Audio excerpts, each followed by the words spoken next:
xildhibaan cabdiraxmaan cabdishakuur rasana ayaa u muuqda in uu maanta lumiyay kursiga xildhibaano marka loo eego qodob ka mid ah dastuurka federaalka. arrintan ayaa timid kadib markii cabdiraxmaan cabdishakuur maanta aqbalay xil u magacaabay madaxweynaha Soomaaliya Xasan Sheikh Maxamuud oo ergeyga gaarka ah u qaabilsan arrimaha gurmadka abaaraha Soomaaliya. sababtoo cabdiraxmaan cabdishakuur uu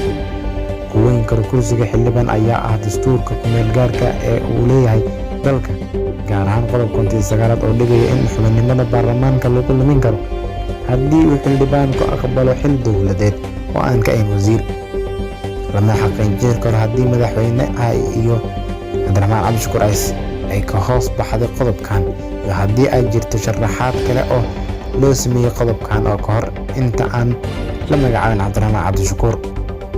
dastuurka ayaa waxa uu dhigaya xubinimada baarlamaanka federaalka waxaa lagu lumin karaa xubinta oo geeriyoota, xubinta oo ay lasoo gudboonaato xaalad xilgudasho